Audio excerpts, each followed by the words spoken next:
Hi everybody and welcome to Clinical Anatomy 1. I know that we were unable to go through this material this past Monday because it was the Labor Day. So I thought to allow ourselves a bit more time, seeing as that we're kind of a week behind. I would screencast everything I would kind of go through day one or most of it. And that way you'd be able to watch it at your leisure. And then we could move a bit more forward when we get together tomorrow, being Monday, September the 12th. So again, welcome to Clinical Anatomy 1. It is Brian. And we are here in the Blackboard shell, and I thought we'd go through everything we'd kind of do, as I said, in day one. So, of course, the first thing I always go through is the official outline, and as you know, most importantly for me is to go through the course content.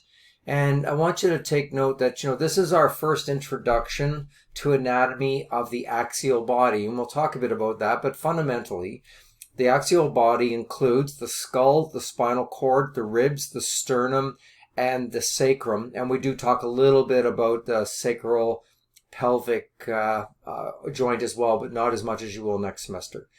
So as I said, Clinical Anatomy 1 is axial, and then next semester Clinical Anatomy 2 will be dealing with appendicular, which of course is the limbs and the pelvic and shoulder girdle. So we also are getting introduced to some theory this semester. I think I mentioned in class the other day that this course sort of starts off and front ends with anatomy so that you can work in the labs, in the consolidation labs, and then ends with physiology. So although we're going to go through a number of things here that we can see in the content, we will be addressing really anatomy in the first part, almost the first 7 weeks, and then we'll be dealing with physiology after the fact, although there will be some introductory things that we'll go through here on this coming Monday.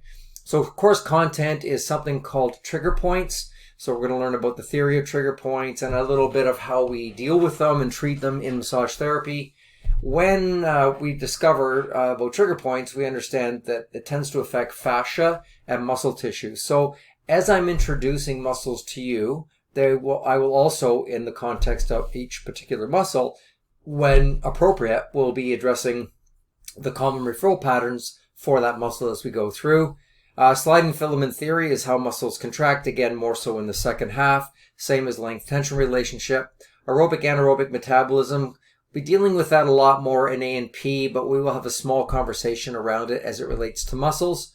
We'll be learning all the bones of the axial skeleton, all the muscles related to the axial body, all the ligaments of the axial body, and all the joints of the axial body. So everything that is related to the axial structures, meaning the head, the spine, and the sacrum, we will be learning all the bones, all the lumps on the bones, all the grooves on the bones, all the joints that are related to those bones, and all the muscles that affect those bones at those joints. We'll also be learning the structure of muscle tissue and bone tissue, a little bit at the beginning here and more so at the second half. Development of bone tissue and development of muscle tissue. Physiology of muscle contraction, again, second half. First half, of course, here we'll be talking a bit about the theory of palpation and muscle testing, which again will be an expectation in your consolidation lab every week. And I may have already addressed that to some degree last week. We'll also be learning the theory and physiology of muscle stretching and proprioceptive neuromuscular facilitation, theory and physiology of strengthening, the stretching of axial muscles, and the strengthening of axial muscles. So that's kind of all the content that we're doing. Again, everything is related to the axial body. But as usual, as I always say, to me what's kind of vitally more important is the actual sort of syllabus itself. Oops, sorry here. In screencast here, it's slightly different, and for some strange reason my computer seems somewhat slow today, but there we go. So here is our syllabus. Very similar to what you saw in A&P last week. Again, I have every week here on the left, the date of that week, and the content that we will be learning. So of course, we'll be doing some of this tomorrow. And of course, there are a number of books related to this course, which we will get to, but I have searched out the appropriate pages for the content that we'll be learning. And you'll see here, for example, Moore, which is one of the textbooks, Musculino Palpation, which is another textbook, and Tortora, again, a third textbook. All the pages are here for pre-reading that are related to the content that we will be learning. There will be a quiz every week, the same as A and P. And again, as I said in the A and P class, all quizzes are out of 10. And they're about us, you yourself and myself, looking at how well you're grasping information and moving forward with it. Again, if it's not going well, then maybe we have a conversation or you approach me. But there will be a quiz every week. There is also, by week 5, there is our first anatomy test that we see here. And that is a bit of a typo. That should be weeks 1 to 4. I apologize.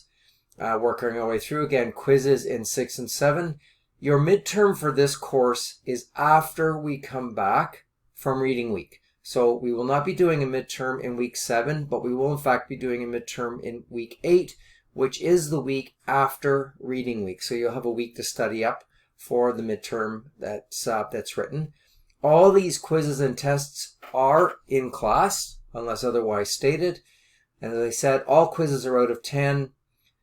Tests are somewhere around 45 to 50 to 60. Midterms a little more, maybe 80, 90 questions. And then we continue through our quizzes. We have our second anatomy test here in week 11. Again, I thought I'd given you the right ones. I apologize. I'm going to make sure I've got the right syllabus here for you.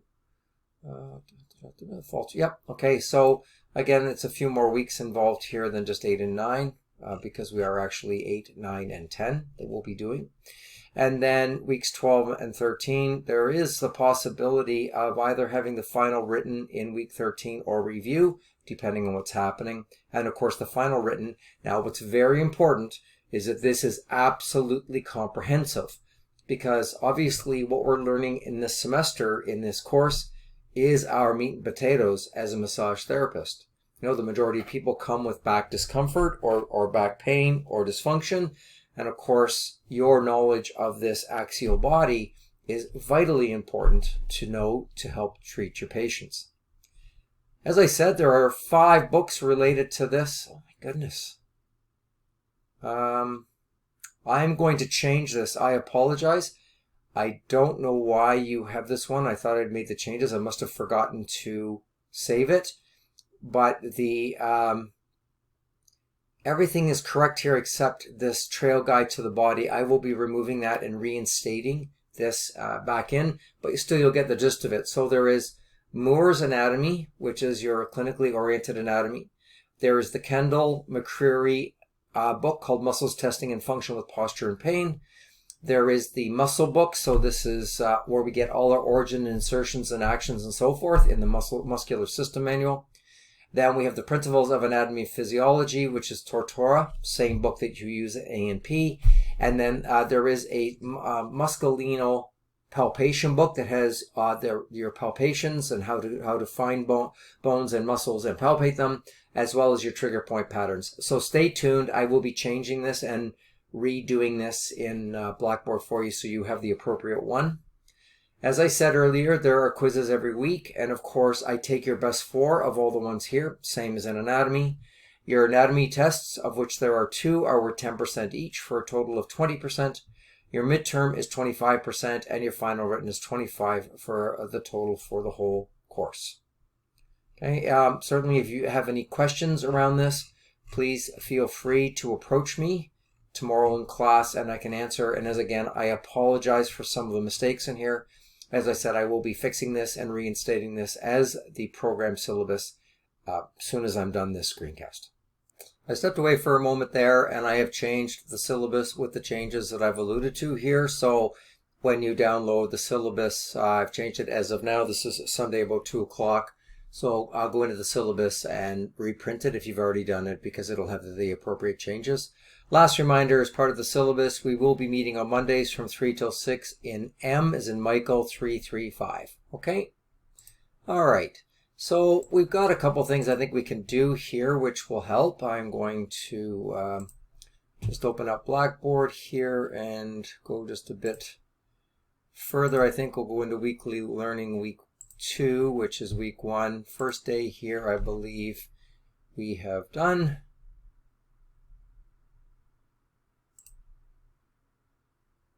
Here we go. So I just want to do this last little bit here and we'll continue tomorrow. But again, this is our full set that we're doing. Sorry, I don't know why the screen's not missing it. Okay, so again, this is my email, my office, and again, calendly.com, which I spoke a lot about last week. Just remember that I can either send a WebEx invite to you or we can meet in person either way. We've done the outline, we've done the syllabus. Oh yes, one last thing I wish to do with you is the study guide. I did create a study guide for this course, which I think is highly beneficial for you folks. So I'm just going to go back here again.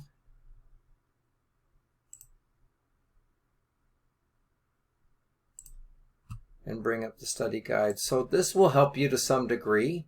I think it's a good way of organizing information and helping yourself in terms of studying. You can print this off and work with it. Again, you can do it electronically if you so wish. So here's the study guide. There are some key things here to think about that will help you in sort of moving forward in this course. But what you'll see here on page 3 is a way to sort of organize all the information you're going to be learning. I'm going to be teaching you lots of structures. So in this case, the structure might be a bone, which of course doesn't have an attachment, which would relate to muscles. But in lab, you're going to learn how to landmark to find that bone. You're going to learn how to confirm it to make sure that you're on the appropriate structure. There may be an action, there may not, and there will not be a nerve innervation. So let's say the next structure that you learn is a muscle. So of course you would put the name of the muscle here. You would list its attachments in terms of what we've talked about in class. Again, in lab, you will learn how to landmark to find that muscle. You will also learn how to confirm whether or not you're on the correct structure of that muscle. Here is the action of the muscle and the nerve innervation. So this is a marvelous way to sort of organize everything out. Now, it may not be everybody's cup of tea, but some of you may really appreciate this, and I certainly recommend an electronic version so that you can fill it out as you're studying. You know, once you take the information back home, you might want to organize everything this way.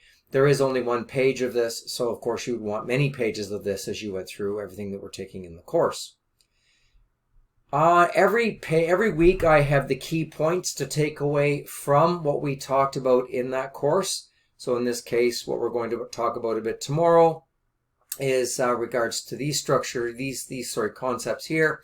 There is an appendix here in a moment that I'll talk about. And then the other part of this page is what to prepare for the next week. So we might be doing this stuff tomorrow, and we'll be doing this stuff the following week. We may even get to some of it this week because of the lack of week 1, but you get the idea. And then there is some self-study work that I want you to do that you can look at through your textbooks that are listed, of course, pages listed in the syllabus. Again, we do the next course. Here are the key points to take away. And then to get ready for week 3, which will now be looking at the particular muscles. In that muscle manual, the Musculino Muscle Manual, here are all the pages for the muscles that we'll be talking about that does show the attachments, whatever they may be, for that muscle, the action of the muscle, and the nerve that innervates it. So it's all here for you, all laid out as we work week by week. You may want to use this for writing notes in, or at the very least to kind of remind you where we've been and what we've been doing, okay? So I'm going to scroll down here to sort of the end. Here are our appendices. So Appendix A shows something we'll be talking about tomorrow in terms of the names of things that we find on bones. So we've got knobs, we've got bumps, we've got ridges, and so forth, and they all have particular names to them. So this will remind you of those names as we work our way through. Appendix B lists all the trigger points and their referral patterns. I do have them on the slides that I will be showing you every week, but this is certainly a quick access to all the trigger points that we'll be talking about as we go through all the muscles in this course, and you can see there are quite a number of them. Appendix C is strength testing. Now, I'll talk a little bit about that tomorrow so you have a better understanding of it. But we are actually going to learn how to isolate muscles and test them to see how strong they are, is about the best way I'll put it for now. And I have in here the setup for the muscles that we need to learn to test this semester. And there are a few of them here. And this, again, is easy access for you. to just sort of jump on top and keep on top of it. Easy access. You might want to take it to lab or your notes as well. Okay, so that's the study guide. So as we move forward then, we've done the course outline, we've done the syllabus, we've done the study guide, and we've had a look at Blackboard. I just want to go through a few things here. Of course, in class last week, we did talk about the anatomical position. And one of the key things to remember here is that this is where we always default from. So when I'm especially telling you, where muscles attach, whether they attach proximally or distally or origin insertion, or I tell you whether it's medial or lateral to a muscle, please remember this is always where we start from, is this anatomical position. We also talked about body planes last week. So we talked about the coronal plane or the frontal plane, which divides the body into anterior, posterior. We talked about the mid-sagittal plane, which divides the body into right and left. And if that mid-sagittal plane moves off the midline and goes in either direction, then it is called the parasagittal line. The transverse plane is responsible for taking the body and creating a superior and inferior as well. So again, we can see frontal here divides the body into anterior, posterior. Because it goes over the head, it's said to be coronal or crown-like. The transverse plane, of course, divides the body into superior, inferior. The median mid-sagittal plane divides the body into right and left, running right down through the nose and the umbilicus. The plane down the middle is the mid-sagittal plane. When the sagittal plane is not along the midline, it is called a parasagittal plane. There is one we didn't talk about last week called the oblique plane, and this is a plane, of course, that runs exactly as its name suggests. It runs through the body at an oblique angle. Planes, which I talked a little bit about again last week. When we look at planes and we discuss muscle contraction and its influence on limb movement at joints, the limbs move through any of these planes. For example, AB and adduction, the limb moves through the frontal plane, and in flexion and extension, the limbs move through the parasagittal plane. We talked a little bit about these, remembering superior is above, inferior is below. Remember, superior can be cranial and inferior can be caudal. We also talked about anterior to the front, posterior to the back, remembering that anterior, it can also be ventral, and posterior can be dorsal, which we see here, dorsal and ventral. We talked about medial and lateral, medial towards the midline and lateral away from the midline. Proximal is closer to the midline, distal is farther away, and we did superficial, meaning, again, closer to the apical surface, and deep being deep. There are some new terms here that relate to what we're taking this semester. The first is called internal and external. If I take the elbow and I keep it close to my body, and I bend that elbow to 90 degrees so that the hand is pointing straight ahead, if I bring the hand towards the midline, the center line of the body, that is called either medial rotation or internal rotation. If I take that hand with the elbow close to the body and the elbow bent at 90 degrees, and I move the hand away from the midline, that can be called external rotation or lateral rotation. When we look at a muscle, we have to think that there's a mirror side to it. So any muscle we look at, biceps brachii, sternocleidomastoid, it actually has a twin on the other side. There's always a right or left to most muscles, especially on the limbs. So let's take a muscle in the neck called sternocleidomastoid. There is one on the right and one on the left. When they work by themselves, this is known as unilateral. And one of the actions of sternocleidomastoid when working by itself, unilateral, it rotates the head to the opposite side. In other words, if the right sternocleidomastoid contracts, the head turns to the left. If the right sternocleidomastoid contracts by itself, just on the one side, the head turns to the left. This is known as contralateral. the right muscle contracts and the movement goes to the left. That is contralateral. When both the right and the left sternocleidomastoids contract, it pulls the chin down towards the chest. When both muscles work, it pulls the chin towards the chest, and because both the right and the left muscles are contracting, this is known as bilateral. So we have when the right muscle contracts, the head turns left, is known as contralateral. When both muscles contract, it brings the chin to the chest. This is known as bilateral. And if a right muscle causes a structure to move to the same side, so if a right muscle contracts and things move to the right side, this is known as ipsilateral.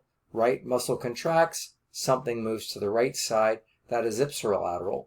Whereas right muscle contracts, something moves to the left side, that is known as contralateral. Most movements are defined in relationship to the anatomical position, as I've said previously. These movements occur within and around axes aligned with specific anatomical planes. We have to remember what an axis is. I'll talk a little bit more about this in lectures, but just think quite simply of a steering wheel in the car. You have the round steering wheel that spins whether we are turning right or left.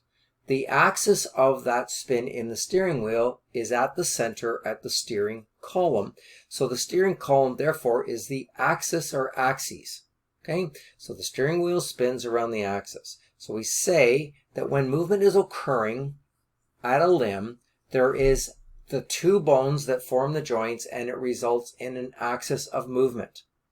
Most of these movements occur at joints where two or more bones or cartilages where they meet, and where two bones meet is they are said to create a joint and that they articulate with each other. There are a number of non-skeletal structures which move, such as the tongue, the lips, and the eyelids. But generally speaking, when we're talking about the spine and the limbs, legs and arms, where two bones meet, it is called an articulation, and they move where those two bones meet along an axis. So what are the movements that can occur between bones? The first movement is called flexion, and this is represented by the bending or decreasing of the angle between the bones or parts of the body, and in most joints this is an anterior direction. So you can see in diagram A, there is an arm and a forearm, and as the hand comes towards the shoulder, this is known as flexion, and you can see how the angle is decreasing. And if you think of that arm in the anatomical position, right, that forearm is moving anteriorly. Extension is the exact opposite of flexion. This is the straightening or the increasing of the angle between the bones or parts of the body. And of course, in most joints, this is a posterior direction. So again, in diagram A, you can see that the hand is moving away from the shoulder, increasing the angle until the arm becomes completely straight. Therefore, we're increasing the angle. And of course, in the anatomical position, that forearm is moving posteriorly. In the foot, we have very distinct difference of terminology when we're either pointing our toes or bringing our toes up towards our head.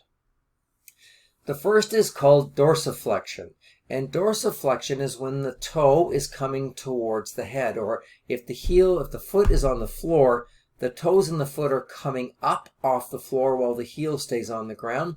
This is known as dorsiflexion. So it is flexion of the ankle joint, lifting the front of the foot and toes off of the ground. The opposite to dorsiflexion is plantar flexion, and this is pointing the toes downwards towards the floor.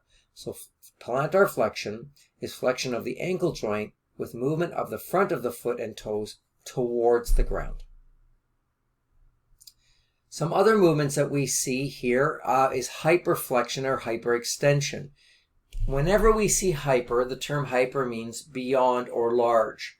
So when we look at hyperflexion or hyperextension, this is a limb that moves beyond what is considered to be the normal limit. We tend to see this in dancers and gymnasts in particular because their sport or art demands that the limb or the joint move beyond for aesthetic purposes.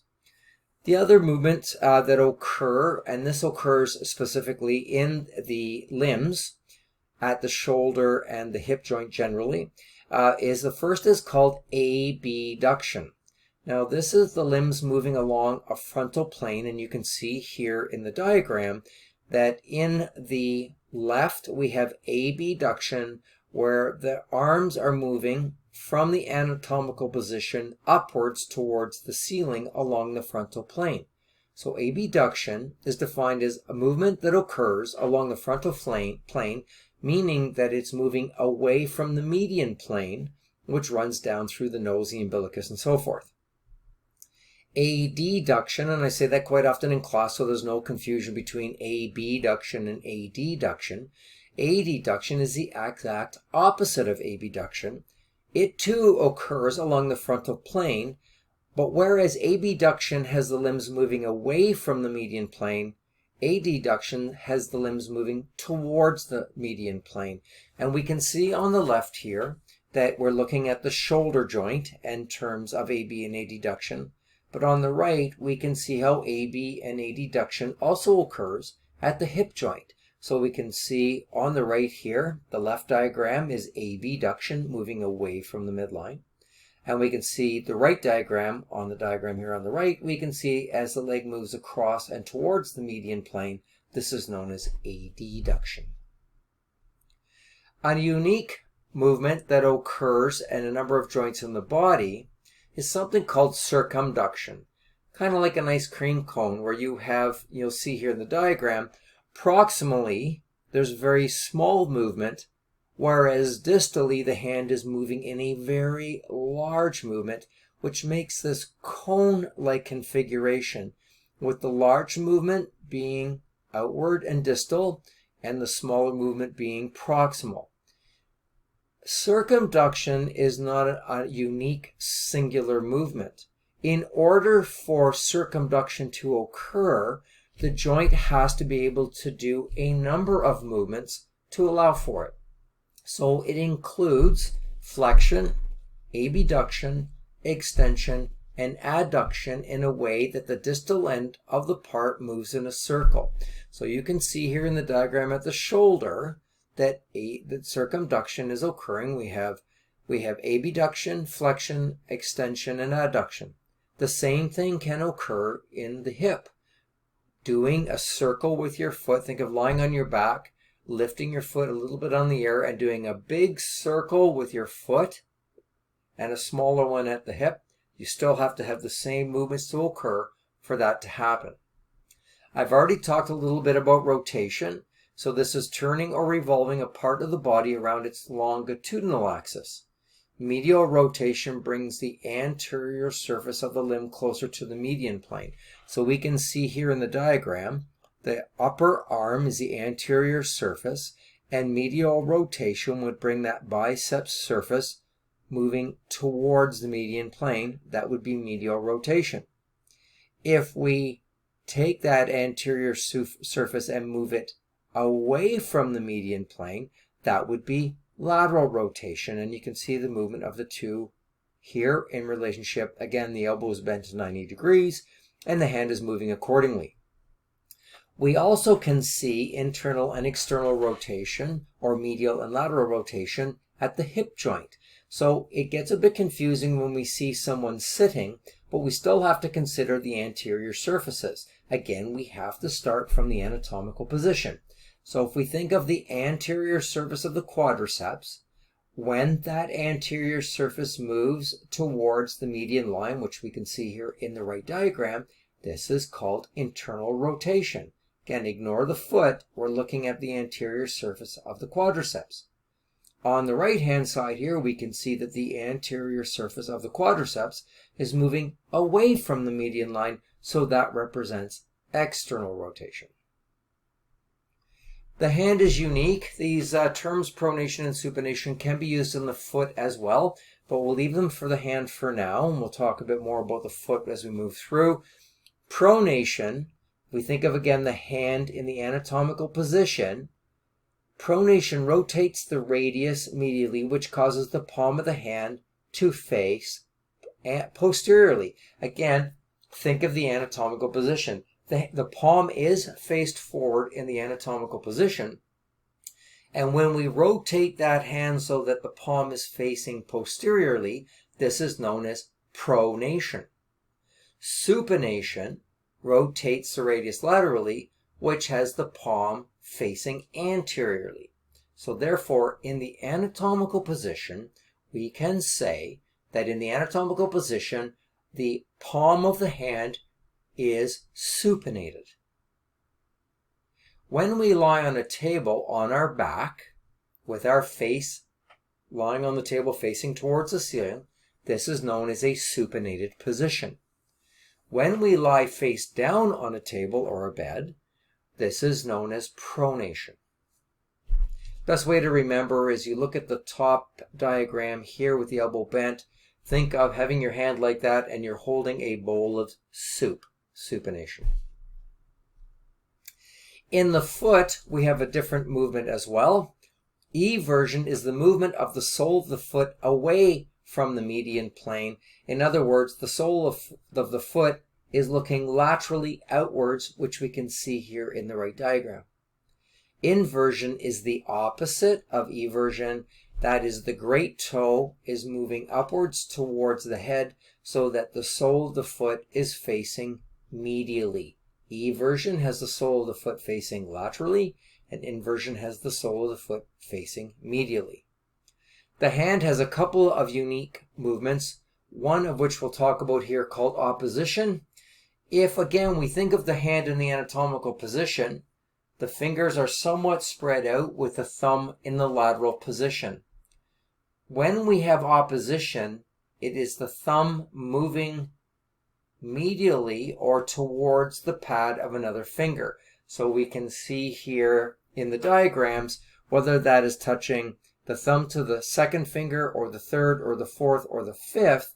This is all known as opposition. So anytime the thumb moves towards the pad of another finger, that is known as opposition. And the opposite of opposition is bringing the hand back into the position of the anatomical position. This is known as repositioning of the thumb or reposition. So again, here we've got reposition. That is the position of the opposite back to the anatomical position of the thumb. There are a couple of other movements here we need to consider, and that is protrusion and retrusion. So imagine your jaw, and you stick out your lower jaw, kind of forcing it forward or anteriorly. This is known as protrusion or protrusion of the jaw. Retrusion is trying to pull the lower jaw back towards the ears. So rather than sticking out anteriorly, we're pulling it posteriorly. This is known as retrusion.